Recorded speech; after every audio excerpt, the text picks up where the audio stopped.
Hello student, welcome to the Rajput class 500।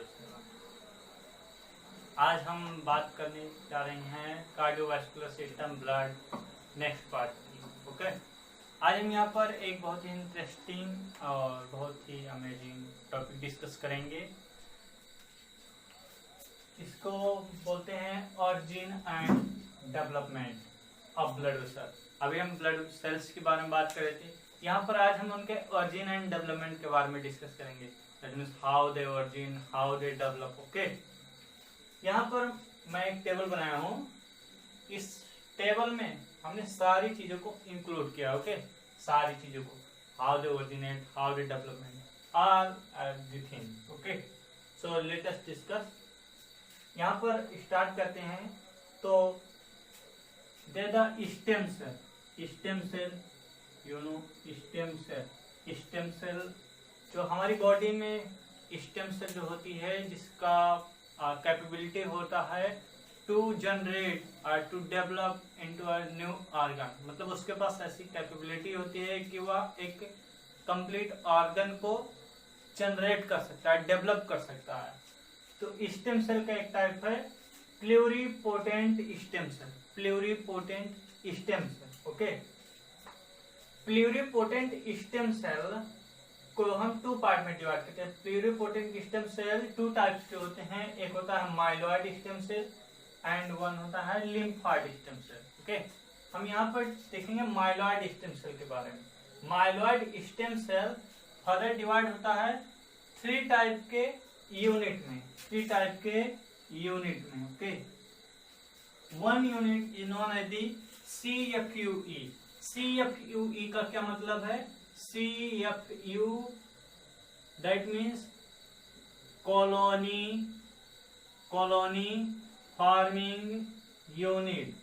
Colony forming unit. Okay, CFU means colony forming unit. E means erythroblast, M means megakaryoblast, GM means granular myeloblast. Okay, G means granular, M means myeloblast. So let us discuss first with the CFUE. CFU, as you know, colony forming unit, erythroblast. Erythroblast, that's colony forming unit, develop into a proerythroblast. Proerythroblast further develop into reticulocyte. Here you can say, you can see here saying the nucleus ejected. That means here all the cells have nucleus. All the cells have nucleus. But here you see colony forming unit erythroblast have nucleus. Here proerythroblast carry nucleus. But when proerythroblast develop into reticulocytes, then here a nucleus ejected out, and you know we already discussed that RBCs are having no nucleus, a nucleus-less cell. So here reticulocyte develop into RBCs. Next अगर हम बात करें CFU की, that means colony forming unit megakaryoblast. Colony forming unit megakaryoblast gives rise to megakaryoblast. Megakaryoblast further gives rise to megakaryocyte, and megakaryocyte further develop into platelets. Platelets also known as the thrombocytes. Also known as the thrombocytes. अगर हम third की बात करें तो यहाँ पर eosinophilic myeloblast. Eosinophilic myeloblast directly develop into eosinophil. Okay, next हम बात करें बेसोफिल की, तो यहाँ पर बात होती है basophilic myeloblast.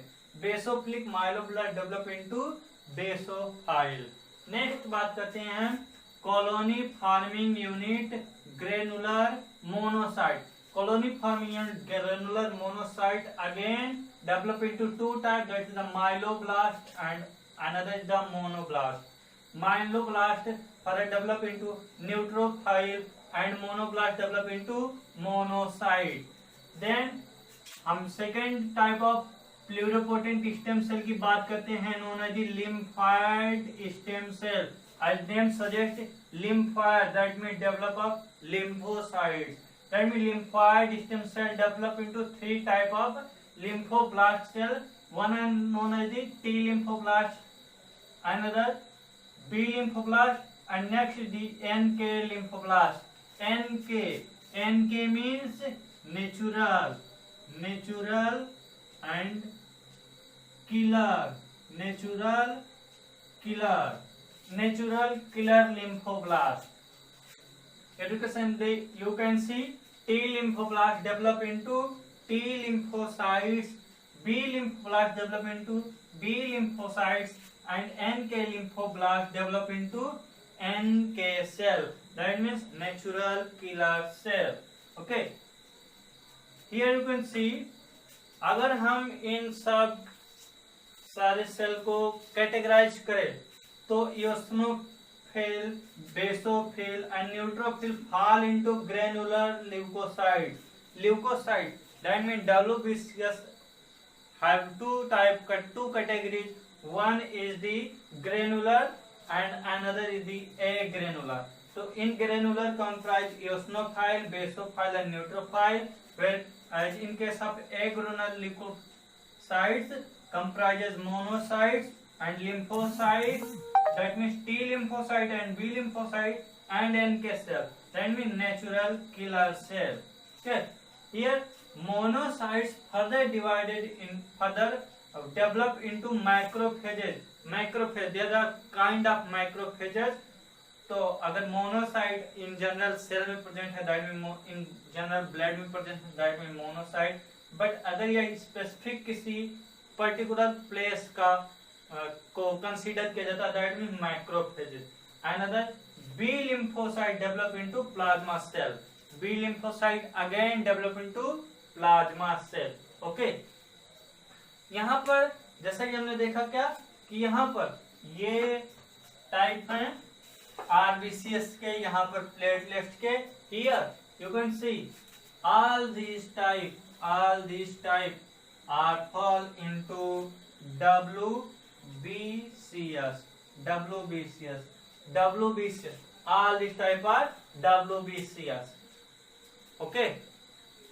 So you can see a part of WBCS develop from myeloid stem cell and part of WBCS develop from lymphoid stem cell. Okay. तो आज का इतना ही टॉपिक है. आज हमने origin and development of blood cell के बारे में देखा. Thank you. In next lecture हम इसको further B lymphocytes, B cells के बारे में डिस्कस करेंगे.